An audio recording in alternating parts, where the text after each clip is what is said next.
Today marks the most meaningful days in the global design calendar, International Design Day. Established in 1995 by the International Council of Design, also known as ICoD, the International Design Day is a global initiative celebrated every year on April 27th, and it's a day for the design community worldwide to reflect, connect, and make the case for the design's essential role in shaping society, culture, and human experience. Over the past several years, ICoD has invited a member organization to host the day and develop its theme. In 2026, we are honored that SEGD, the Society for Experiential Graphic Design, has been chosen as the host. And this year's theme is The Spaces in Between.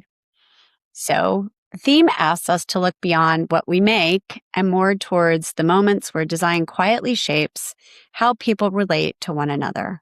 The thresholds where strangers become communities, where ideas become experiences, and where belonging is either built or broken. To explore this theme, we've invited a small group of designers, educators, and leaders whose work lives in exactly these spaces and whose voices we believe the global design community needs to hear or hear more from. So we're very glad to be here for this conversation. So first of all, I'd like to introduce myself. My name is Cybelle Jones. I'm CEO of SEGD, the Society for Experiential Graphic Design, and we are the proud host for the International Design Day 2026. So our guest today is someone whose work defies easy categorization, and that perhaps is exactly what makes him so fitting as a voice for this year's theme. Lishan Huang is a strategic leader and experienced designer whose practice is rooted in something deceptively simple, the belief that a thriving community is a living ecosystem that requires intentional design and radical empathy. As co-executive director of learning and programs at AIGA, the oldest professional association for design in the United States, he leads national initiatives that bridge the needs of the professional design community with organizational innovation and growth. He is also co-founder of FUSA. Did I say that right? Yeah, that's perfect. Okay. A design research and strategy consultancy that has worked in communities across 4 continents to address some of the most complex and social innovation challenges of our time. And he brings all that field of experience into the classroom, teaching design, innovation, and storytelling at Parsons School of Design, NYU, Emerson College, and the School for Visual Arts. What makes Lishan's practice truly distinctive is its range. His work has taken him from the boardrooms of Fortune 500 executives and the halls of the United Nations to working alongside public servants in New York City, youth activists in Rio de Janeiro, genocide survivors in Rwanda, and parents in suburban Chicago navigating pediatric cancer treatment. Every one of those contexts, he shows up the same way as a designer and facilitator who meets people exactly where they are. And so please welcome Lishan Huang.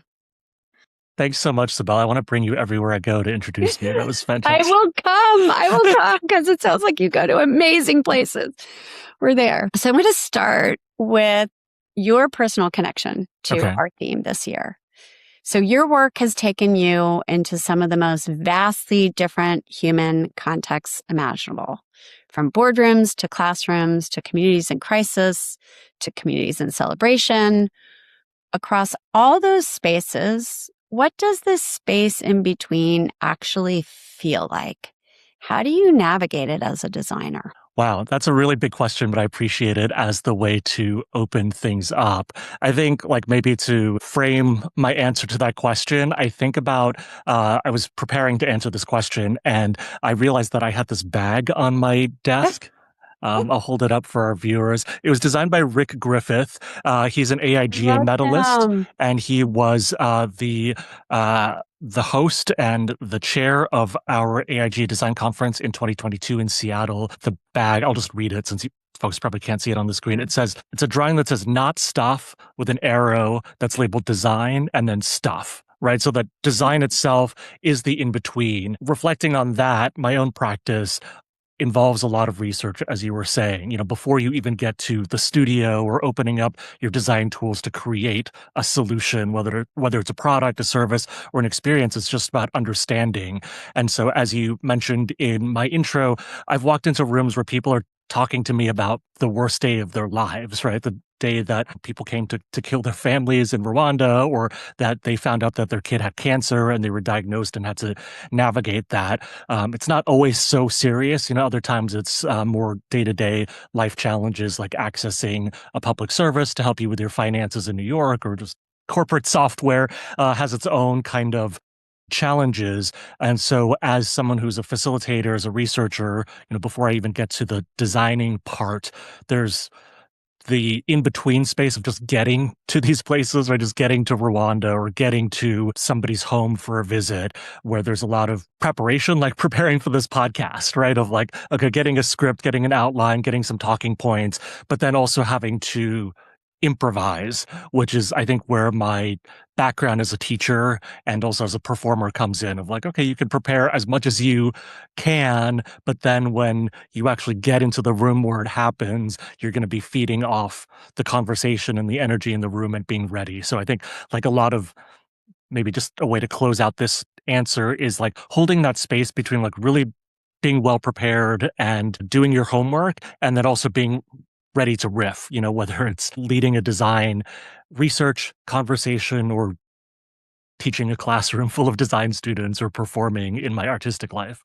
Thinking about how you describe a thriving community as a living ecosystem that requires intentional design and radical empathy. That phrase, radical empathy, really resonates with me. How do you arrive at that framing? And was there a moment or experience that crystallized that for you? There a moment that crystallized it for me. I think there's maybe a series of multiple moments for that, but I think maybe the most kind of transformative one was, I think I'll talk about the moment, then I'll talk about the framing. But I think earlier in my career, I had the chance to work in Rio de Janeiro, as you mentioned. I was working for a creative agency called Purpose, and we were working with youth activists in the city to look at ways to engage more young people in civic life, right? So it could involve like getting more people to actually show up and vote and be more educated about who you vote for, or showing up to a protest in favor of education funding, or to save a school from redevelopment, whatever that might be. And that was, I think, my first experience as a designer working in a culture that I really didn't know much about at all. I had studied Portuguese before I got there, so I had some linguistic background. Such a complicated language. I did work in Brazil. But it was all sort of classroom book learning, right? And then you go and people start, they think you understand them fluently. You say a few words. You say a few words, and then they go on sort of full speed, right? And then it's also just understanding, what is it like to live in a favela, and like a slum, an informal settlement, versus like maybe the more formal, more high income parts of the city, and understanding, also a place that has just very different like racial and class dimensions, which, as Americans, we understand in our own context, but it doesn't translate Completely exactly in parallel. Yeah. So I think, to answer the first part of your question, a lot of it is that sort of immersion, cultural immersion. I had other experiences, right? I'm first generation American, so I've gone through that coming from Taiwan and then growing up in America. I had studied abroad in Europe when I was in undergrad. Originally, I studied international relations. I had worked in Japan for 3 years straight out of undergrad. So I'd done this in other contexts before. So I think I was thinking about like, okay, what is it like to be like an immigrant, or maybe as a compressed version, as my background as a performer too, like as an actor, like how do I take on this role, even though that role is maybe different from my own life experience, but what can I draw from that's the same, that's parallel, to tap into those emotional truths to help find those insights for design. Yeah. And I've been in situations that it is hard to be the outsider and not appear as though you're this expert designer coming from a different country with certain predisposed beliefs.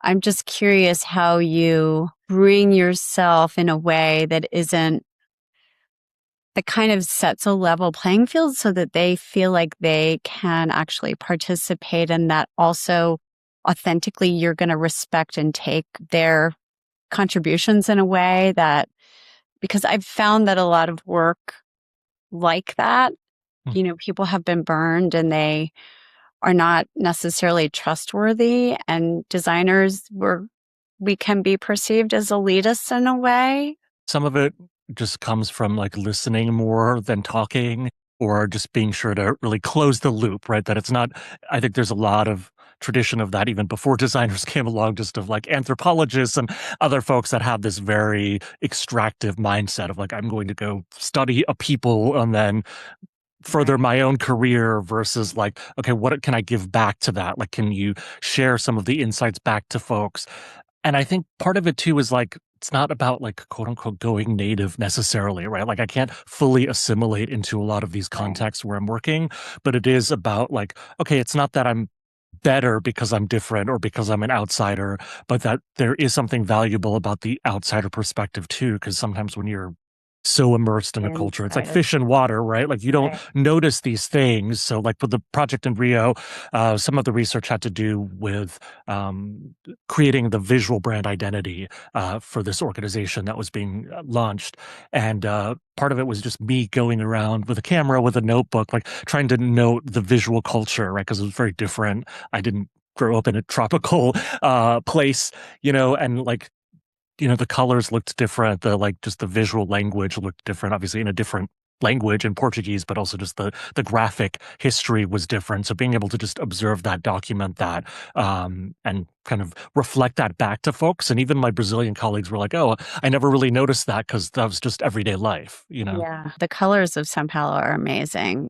The graffiti and everything is just so vibrant. It's such an inspiration as a designer, right? Totally. So we're going to shift a little bit and talk about belonging and that community-centered design. So belonging is one of the most used and most understood words in design right now. So from your practice, what does it actually take to design for genuine belonging, not just for the appearance of it? Yeah. I think this is like a great question and challenge that we've been grappling with at AIGA, and I'm sure other design associations of late, right?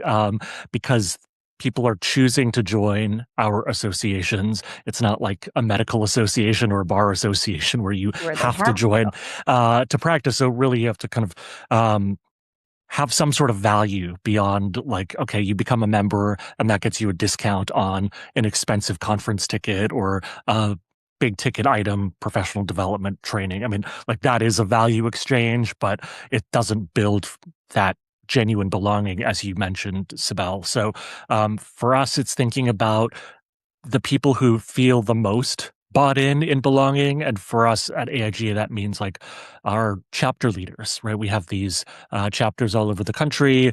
They're run mostly by volunteers, 99.9% of the time by volunteers. And so they're people who put in all of this effort to essentially run a small business, right? It's a nonprofit, but they're getting sponsors, they're putting on events, they're balancing the books, filing the taxes, all of this stuff to further and build the communities around them, right? And so if we kind of look at those people who are like the most like extreme diehard people, like how do you figure out like a pathway for that? One of the things that I learned actually at that first agency job at Purpose was this idea of like an engagement ladder or like a commitment curve. There's different terms for it, but this idea of like, okay, what is the smallest thing that you can do, right? Whether it's like, okay, you join a webinar and then how do you convert to something higher up, and then maybe one day you become a chapter leader.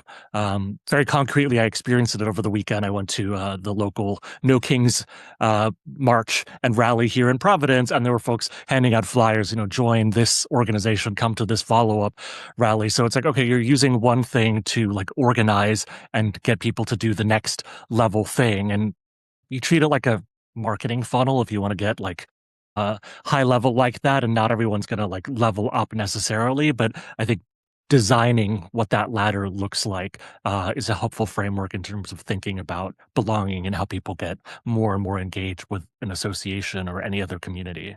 It's very true. And I experienced that when I was invited to be in a leadership position at SEGD long before I ever became CEO. And I remember thinking, I'm too young for this. Like, I don't have experience doing it. It can be very intimidating, but the fact is it's a great way to build your leadership skills within the design community, and also to get to know different, people and designers and companies.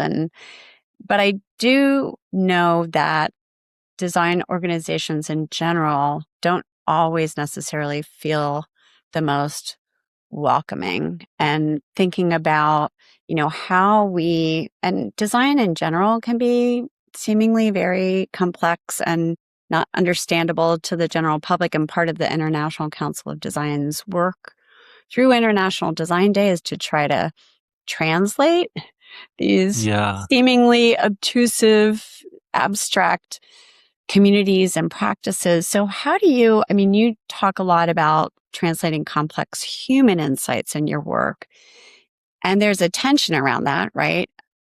People who understand and don't. What is your approach to really get that genuine connection?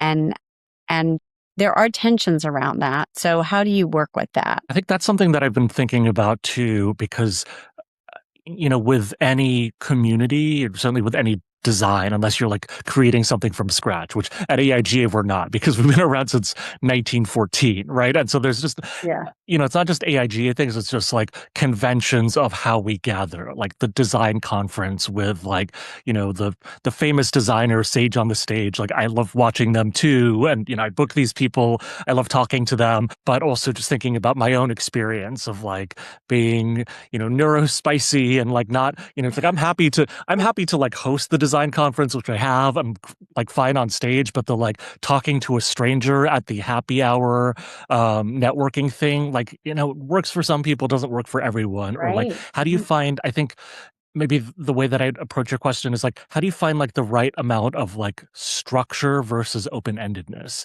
for something like that, right? Because it's like you don't want to do like the too hokey, like icebreaker kind of things, but you also don't want to just leave it so open-ended that it like biases people who are super extroverted and comfortable talking to strangers and schmoozing, right? It's like it's good for those people, but then relating back to your previous question, like it's not fully inclusive in that way. Or with AIGA, we have people who have decades long involvements with this community, and we love that, right? But it can feel like for newcomers, it's like, oh, is this a Yeah. clique? Like, how Everybody do I knows break into everybody. that? Yeah, everyone knows everybody already, and it's not necessarily exclusive, but it can feel like that if you're a new person, because it seems like, oh, they all know each other and they're just, hugging each other because haven't seen each other in years, versus like you're the new person in this community and you wonder like, is this really for you? But I do also know that sometimes, just like in the design process, you have to try a bunch of different things Hmm. and see what connects. Like when you have community engagement, like not everybody's going to you notice that there are a lot of people that sit around a room when you're asking for feedback that just stay really quiet, but they might be great to like write an essay about their opinion, Totally. but they're not going to share it because there are other people that always kind of are more vocal. And I think that is different scales of like whether it's intimate, whether it's, a big group. And that leads me to my next topic, which is about the next generation. And I have my youngest daughter is a designer. She said she'd never follow in my footsteps. And now Keeping it in the family now. she's working in London in environmental graphic design. But, you're teaching at all these places at Parsons and NYU and Emerson and SVA, and you're in conversation with a lot of emerging designers at once. So what are you trying to give students that the curricula alone doesn't provide? Just thinking about how I approach insights in general and how I approach it with students. I've been doing this for a while. I first started teaching design in 2012. So, good decade and a half. I previously taught English in Japan. So I had teaching experience before I became a designer. And part of what I've noticed over the years is this tension between like nowadays more than before, the students are often more prepared when it comes to like technical skills with tools and software because they've grown up in a world where you have like YouTube tutorials for anything that you want to learn. And so they often come in with that sort of stuff. Or nowadays, like my students are probably more advanced with the AI prompting than I am because they just have practice doing it, right? And so there's like maybe less of a need for some of this tool stuff.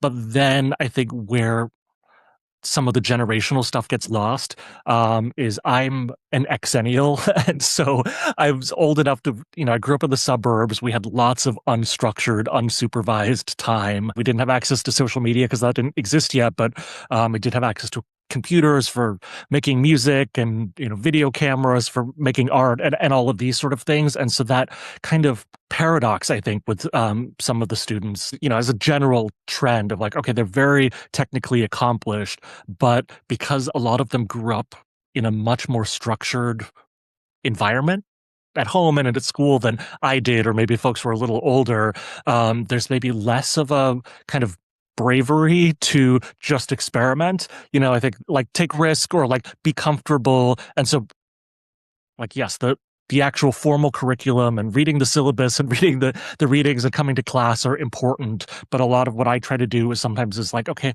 how do I have a brief that's like less clear and more open-ended, and then make the students like kind of squirm and deal with that to find their own guardrails, right? And like, because I think a lot of them do come from these educational or family backgrounds where there was so much structure of like, you have to do X, Y, and Z. And so it's like, okay, well, how do you develop your own independence as a designer, as a creative, to like set these constraints if you need to, but be able to take a kernel of a brief and like make it work for you. I think that's like the meta lesson in a lot of what I'm teaching. There's so much learning, as I think all of us I'm last generation of baby boomer. So it's completely different when I went to school. I went to architecture school, but I really learned on the job.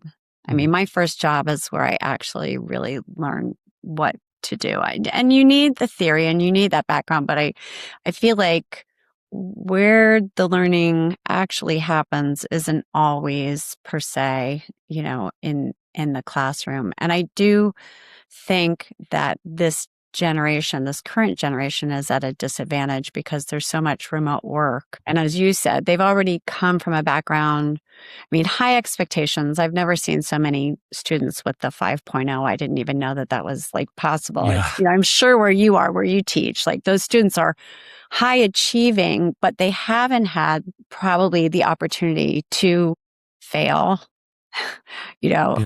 to just experiment, as you said. And what do you think we can do for them? Like, what do you see as most useful for us as a design community to support that next generation and make them successful? I think, again, it's like trying to find that balance, right? As you were saying, I agree with you. Like a lot of the learning happens on the job. So it could be like offering them internships and stuff like that, and helping students develop these professional skills, especially if their educational backgrounds were disrupted by the pandemic and online Right. learning. And, a lot of my students are international. So they're also trying to learn how to improve their English and adapt to American culture and all of that sort of stuff. So like those sort of opportunities, whether it's a formal internship or just, creating spaces for that or portfolio reviews and things like that. We appreciate all the folks who volunteer to help the next generation of designers with all of that. And then I think I try to balance that out, right? That it's like, okay, well, a lot of the students are or their families are investing a lot of money in this education, but it's not just trade school in terms of like, it's not just vocational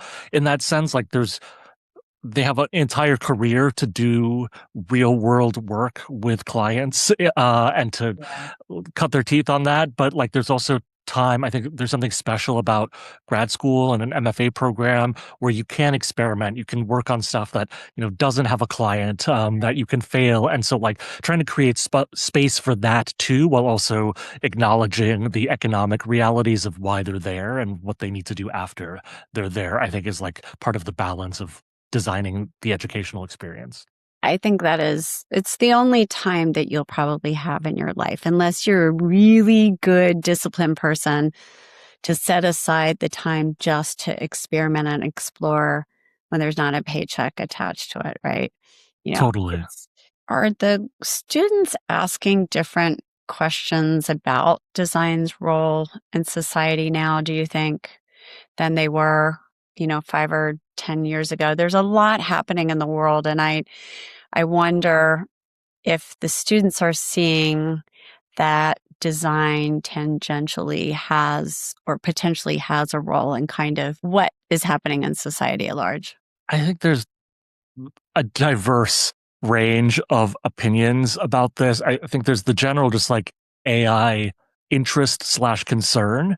And what I've seen with students is like it's pretty broad spectrum. You know, you have the students who are like very anti-AI, and then you have the students who are like just kind of like are way ahead of me in terms of their experimentation of it and their mastery of it. I think especially some of the international students, because they've been using it to help them with like, English language stuff Right. as well. And then it's like, okay, how do they apply it to their creative work? But I think there's also this like a lot of my students come in seeing design as maybe like another way of they see like all of the problems that we face in terms of the environment and politics and culture. And it's like, okay, well, maybe traditional politics in that sense isn't available to them or isn't interesting to them, but design is still a way that you can shift behavior, shift culture, or they come in with the love and the engagement with like the aesthetic aspects of design, and then through their education, they're starting to understand like systems and the impact of these aesthetic choices and all of that. So I think there's maybe different entry points of why they're there, but then they all get kind of connected and also learn from each other in the process. Getting into the theme of the spaces in between, it's kind of what is that feeling or connection that we have through the design that's been presented to us, and do we have an entry point, or is there a way in which we can have it be iterative through the design? And sometimes it's the design process, but also what design we're delivering on behalf of our clients. So what has the work that you've done taught you about what design can and cannot do in these most human and vulnerable moments? I believe it was Sarinen who has that quote about like designing in the next larger context. If you're designing a chair, you think about the table and the chair and the dining room and the house, and you kind of zoom out, right? It's sort of like that Eames movie to The Powers of Yeah. 10. And I think like that's where we see maybe some of the limits and the challenges of design, because design is like too big to be just the domain of designers in that sense, right? If you're designing in a business context, like you're also balancing out the user needs with the financial economic needs of the company as well, or like the political dynamics of the team that you're working in and your boss and their boss and all of that. And so I think that's where like that real world learning happens, right? Of like, okay, well, you can have a very open-ended design brief in school, and that's important to hone your creativity on that and to really figure out who you are as a designer. But then there's also these things that you don't necessarily learn in school that you just have to learn from practicing design. I'm like, okay, how do you manage a client? How do you reframe a brief? How do you deal with office politics? And so I think when it comes to these like issues like healthcare, right? It's like, okay, you can change up the experience of like the lobby or the intake and all of these things, but then you're also starting to push up against like all of the regulatory stuff and the business model stuff and all of that. And so as a designer, it's like, okay, well, there's the challenge to learn this stuff and to like, what can you do within these constraints, right? Because designers also love constraints, but there's also like considering that next level up. And then I think when we think about career paths too, does it mean like, okay, well, you take these design skills, but you go somewhere else where you can actually have, a say in these kind of financial and structural issues that doesn't have designer in the title for it, and what are you giving up in your identity for that, right? So I think that's another challenge too. But I think designers are uniquely positioned to like try to understand these systems and to really think about like, well, okay, everything is kind of a design issue and a design concern,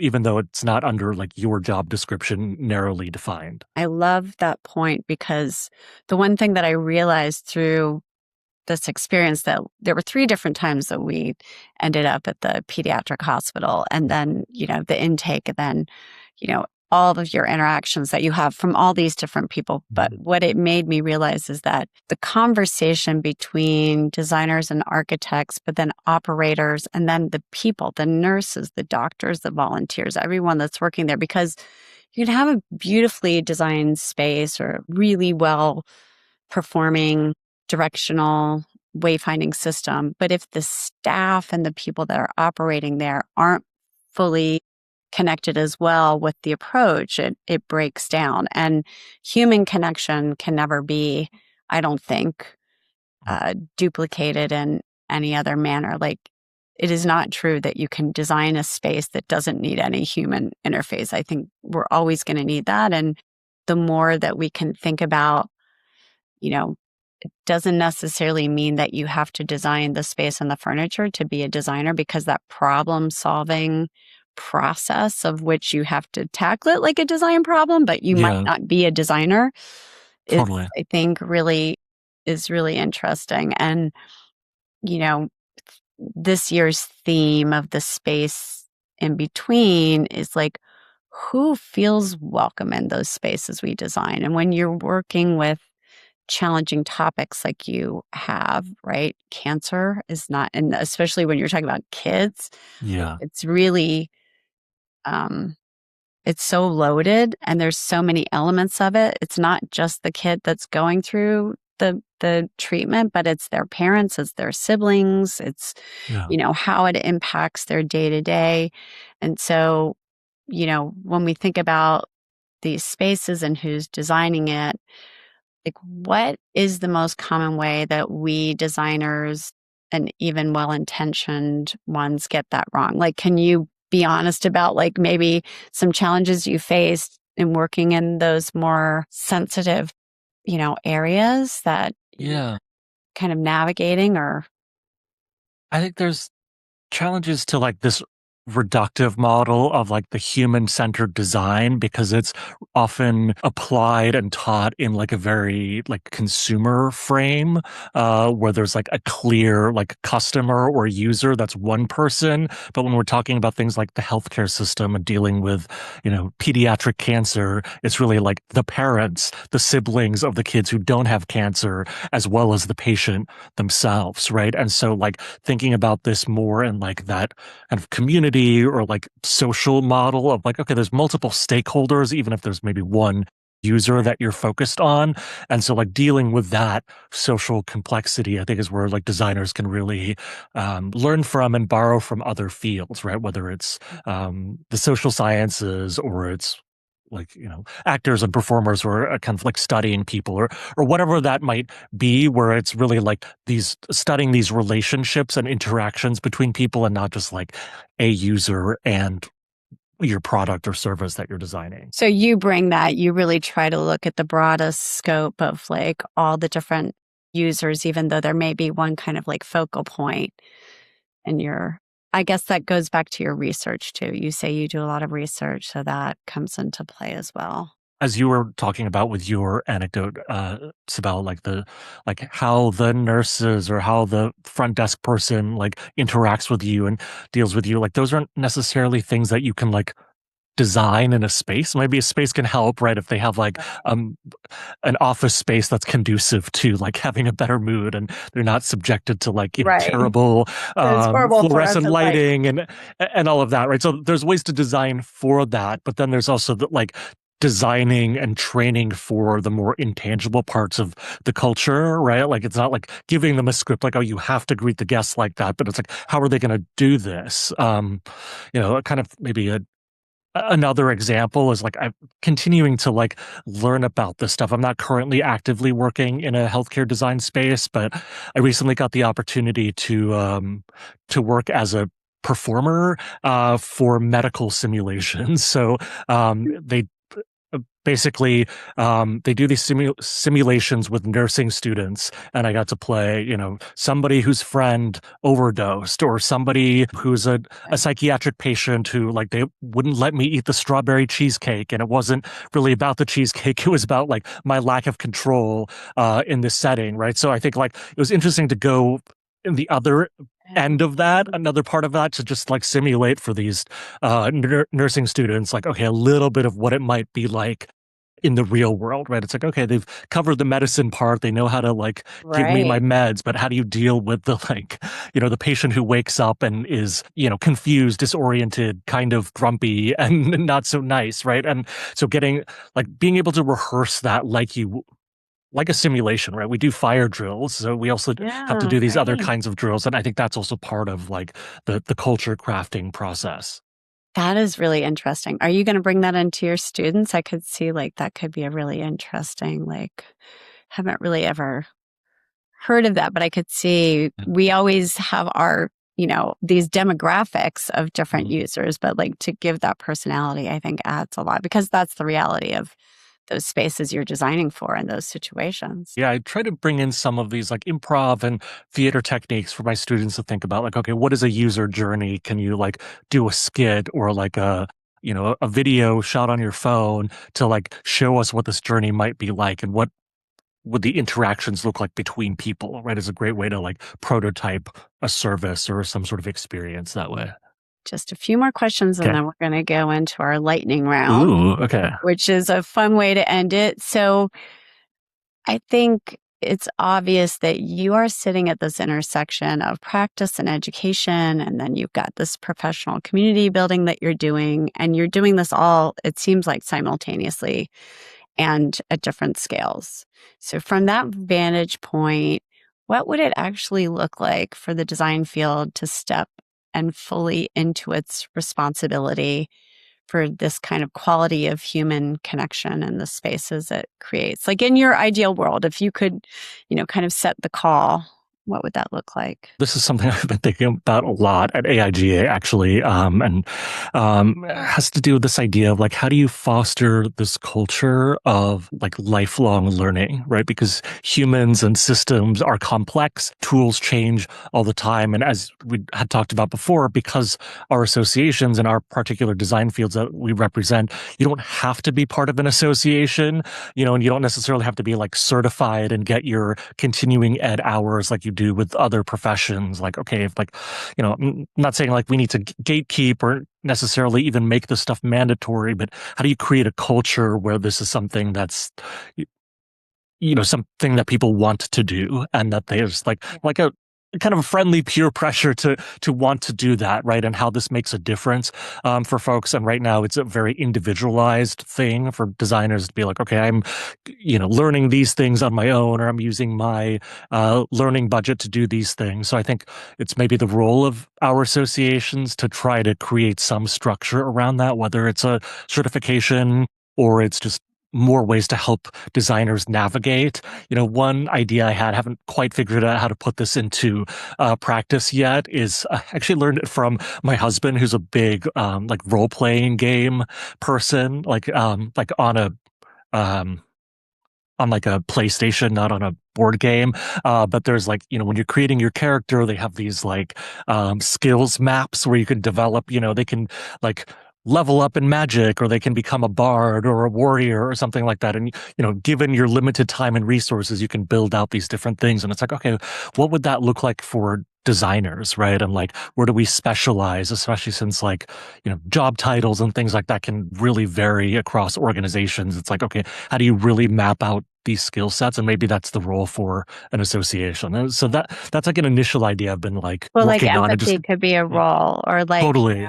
the ways in which we put the client and end user in what position, and how do we, acknowledge them and in a way that's more meaningful and more engaged, or Or like, how do you facilitate a meeting with clients versus like a design crit with your colleagues, right? In these like very different contexts. So now we're shifting gears, Okay. and this is our lightning round. So I'm going to just ask you to share the first thing that comes to mind.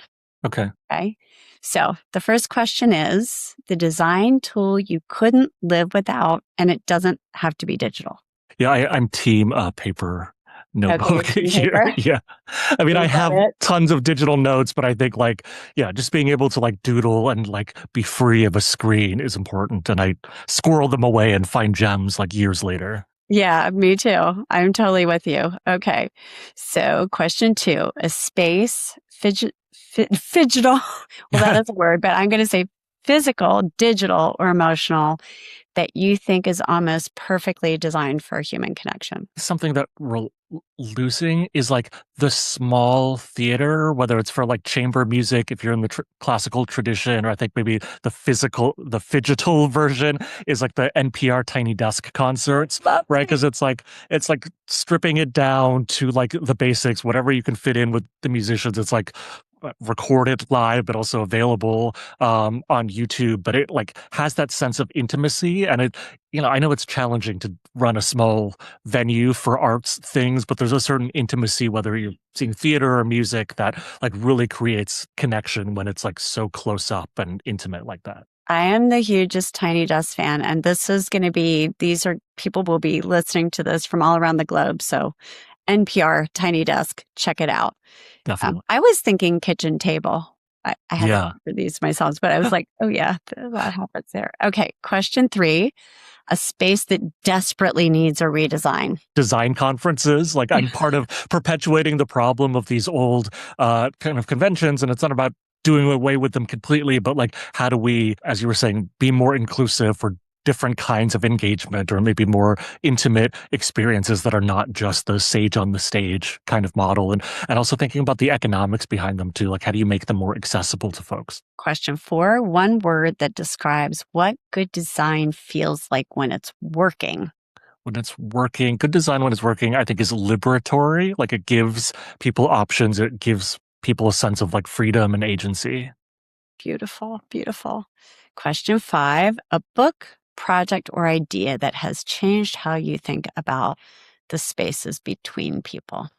Okay, I'm going to go for a classic, which is Jane Jacobs, The Death and Life of American Cities, and especially this idea of like eyes on the street, and just this idea that like cities are not just about, these big master planned Le Corbusier kinds of things, right, or tower blocks. It really is like that human scale and a reminder of like how these spaces like require people to be a part of them, and it's not just about the architects and the planners.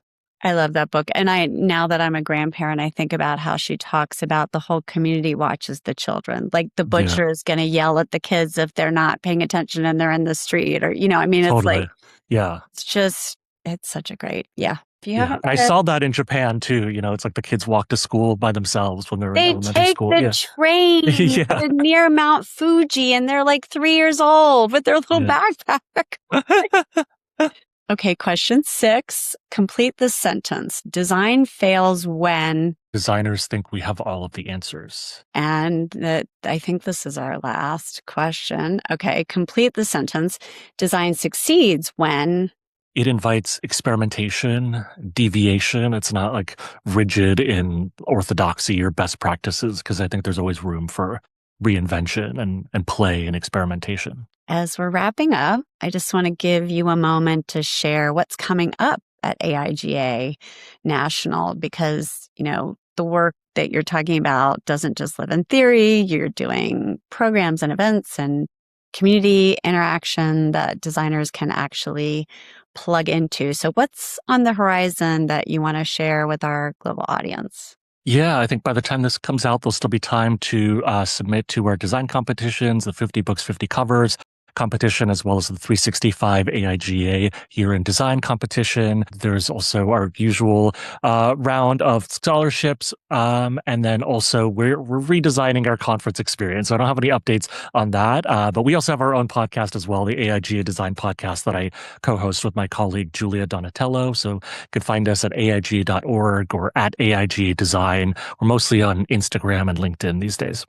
Lishan, thank you so much. I mean, you've been so generous with your time, and just also admire you for your depth of practice and the way that you think about how design and spaces and people is not accidental and shouldn't be, and should be rigorous and researched. And, that this question that we use intention and care in our design work. And on behalf of SEGD and ICoD and the entire International Design Day global community, thank you for being a part of Spaces in Between. Yeah, thanks for having me.